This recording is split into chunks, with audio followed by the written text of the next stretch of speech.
What if the man you loved never came back? What if your whole village watched you wait for 10 years and laughed? Why do they always have to stare like that? It feels as though the entire world is watching every single mistake I make today.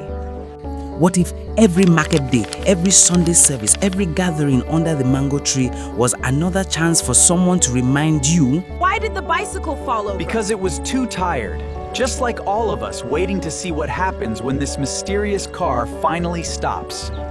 Why do you look so surprised, Mama Kemi? I have nothing to say to you. It is time the truth finally comes out for everyone to hear. That you were a fool. But what if you knew something they didn't? What if the man they said abandoned you was actually fighting for you? My name is not important, but Mina's story will stay with you. Because some women don't just wait, they endure. And endurance has a way of becoming justice. Stay with me, because by the end of the story, you are going to understand why some silences are not weakness, they are strategy. Before we go any further, if you are new here, welcome to Tales by RM, the home of real African stories told with heart, truth, and no filter. Hit that subscribe button right now and turn on your notifications so you never miss a story like this one. Now, let us begin. Umueze was not a big village. It was the kind of place where everybody knew your name, where the smell of red palm oil and firewood followed you from one compound to the next, where gossip moved faster than rain. And in Umueze, everybody knew Mina. They knew her because of what happened 3 days before her wedding. Adams, what's his name? A young man with quiet eyes and a laugh that could fill a whole room. The kind of man a woman builds her future around. The kind of man who was supposed to show up at that altar and never did. 3 days before the wedding. No note, no explanation, no goodbye. He was simply gone. Now, in a village like Umueze, a thing like that does not just break a woman's heart, it breaks her reputation. It breaks her standing. It gives certain people a weapon. And the woman who picked up that weapon first was Mama Kemi. Mama Kemi, if you have ever lived in a small African village, you know this kind of woman. She has a wrapper tight on her waist, a voice like a cracked bell, and an opinion about everyone's life except her own. She was the first to call Mina useless. She was the first to speak those words in public, at the market, in church, at every community gathering. Useless woman. Who will marry her now? Her man ran away. Can you blame him? She's still waiting. Waiting for a ghost. And the other women, they followed. Because that is what happens in places where pain has no protection. The crowd always joins the loudest voice. For 10 years, 10 long, grinding ladies. He now woke up every morning in that village and faced it. The mockery, the whispers, the pity that was somehow worse than the insults. She had family in other places. She could have left. She chose to stay. Why? That answer is coming. Here is what the village did not know. While they were mocking Mina, Mina was reading letters. 5 of them. Hidden, carefully, tucked away where no one could find them. Each one written in the same hand she had memorized long ago, Adam's hand. He wrote to her in secret, short letters, careful letters. Letters that said, I am alive, I am walking, I have not forgotten you. Do not let them see you break. And the last letter, the 5th letter, it said something different. It said, I am coming home soon. So now you understand why she stayed. She was not a fool. She was not broken. She was holding a truth that the whole village would one day have to reckon with. But here's where the story turns darker, because Mama Kemi's hatred was not random, it was personal. Years before Adams disappeared, Mama Kemi had wanted Mina to marry her son, Chidi. A man who had never done a single impressive thing in his life but believed with his whole chest that he deserved everything. Mina refused. Politely, clearly, with no room for misunderstanding. Mama Kemi never forgave her for it. And while she used that grudge to poison the village against Mina, she was doing something far more criminal in the shadows. Adams came from a family that owned valuable land in Umueze. Good land, fertile land that certain people had been eyeing for a very long time. And so Mama Kemi, her son Chidi, and a village elder named Papa Roland, they sat together and they forged a document, a fake land agreement, claiming that the land Adam's family had owned for generations was theirs. But land was not the only reason Adams ran. We will come to that. We will come to that very soon. If this story is already gripping you, and I know it is, do me a favor right now. Drop a comment below. Tell me, what would you have done in Mina's place? Would you have stayed or would you have walked away? And while you are there, smash that like button. It tells me you want more stories like this and I will keep delivering them.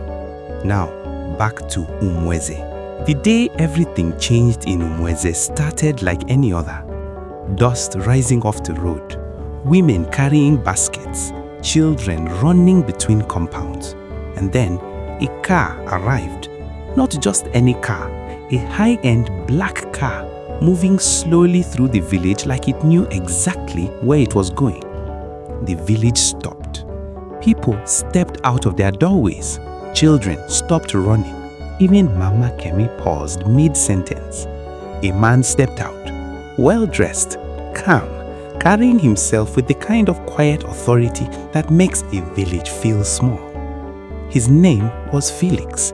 He was a representative of Adams. Felix found Mina first.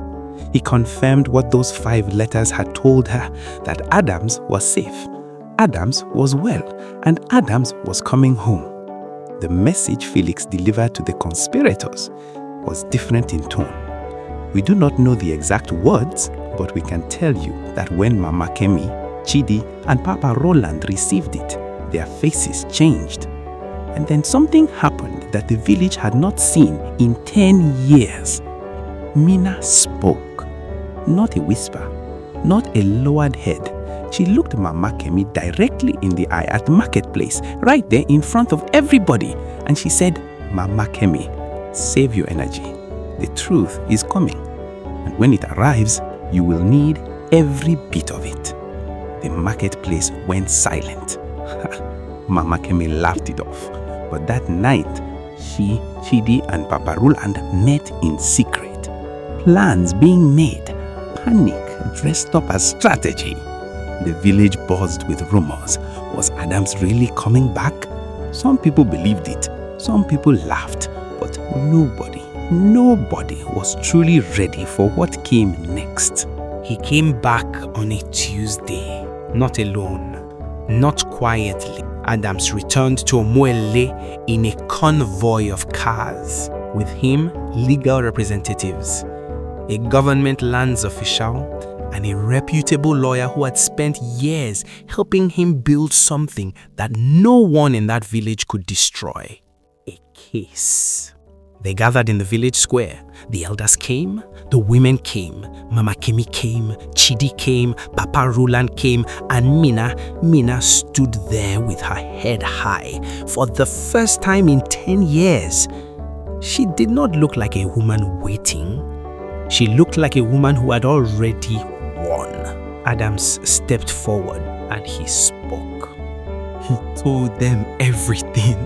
10 years ago, 3 days before he was supposed to marry Mina, Papa Roland and Mama Kemi came to him privately with a threat. They had forged a land agreement. They told him the land his family owned was now theirs. And if he stayed to fight it, if he married Mina, Mina would be harmed or ruined. in ways that a young man with no legal power and no money could not stop. So he made the hardest decision of his life. He left, not because he stopped loving her, not because he was a coward, but because he loved her enough to go away and come back with something that could protect her forever. He went to the city. He studied law. He worked. He suffered. He documented. And then he found a lawyer, a good one. And together they spent years building an airtight case against the forgery, against the corruption, against every lie that had been told in Umueze. While Mina was being called useless in the marketplace, the man she was waiting for was in a law library at midnight studying land rights. Ayo, do you understand now? Do you understand why she never broke? The government officials moved fast. The legal team presented their evidence in the village square for all to see. Document after document, record after record, proof after undeniable proof. The forged land agreement was exposed. The conspiracy was laid bare, and the three people who had built their comfort on top of someone else's suffering had nowhere to run. Mama Kemi, the woman who had called Mina useless for a decade in front of the whole village, stood in that same square and was shamed in public, as publicly as she had ever shamed Mina. Chidi, who had never amounted to anything and had let his mother fight his battles his whole life, was silenced. Not a word, not a single word left to say. And Papa Roland, the elder, the man the village had trusted to carry wisdom and honor, Papa Roland broke down in tears in front of everyone. Because a man who has lived a lie for 10 years, when that lie is finally stripped away, there's nothing left underneath but shame. The land was returned, their reputations stripped, and then the village elders stood, one by one, and they admitted it. They admitted that they had been wrong. Wrong to allow it, wrong to join in, wrong to let a good woman be destroyed by small people with big mouths and corrupt hearts. 6 weeks later, 6 weeks later, under the same mango tree where Mina had once been mocked, where people had pointed and laughed and called her useless, Adams and Mina were married. The whole village came. Some came with celebration, some came with guilt, but they all came because when justice finally speaks, everyone who ever doubted it has to witness it. Mina did not gloat. She did not make a speech. She did not remind anyone of what they had done to her. She simply stood there, smiling, under that mango tree, in her wedding dress, holding the hand of the man who loved her enough to build justice from the ground up. And she smiled because some victories do not need a loud voice. They just need time. Yeah. So, what do we take from Mina's story? What do we hold from all of this? That patience is not the same as weakness. That silence is not the same as surrender. That the people who try to bury you sometimes do not realize they are planting you. Firm voice. Mina endured 10 years of humiliation, 10 years of being called useless, and she came out the other side with her name clean, her love intact, and her honor restored. And Mama Kemi, she came out the other side with nothing, because that is what hatred does when it runs out of room. Whispers, it turns back on itself. Emotional. Remember Mina's story. The next time someone calls you useless, remember it the next time you feel like the wait is too long. Remember it the next time you think the truth will never come. Truth always comes. Always. And that, my people, is the story of Mina, the woman who waited, endured, and was vindicated. If this story moved you, if it made you feel something real, please share it. Send it to someone who needs to hear it today. that if you are not yet subscribed to Tales by RM, now is the time. We bring you real African stories, stories of strength, betrayal, love, and justice every single week. Subscribe, like, share, and I will see you in the next story. This is Tales by RM, where every story has a soul.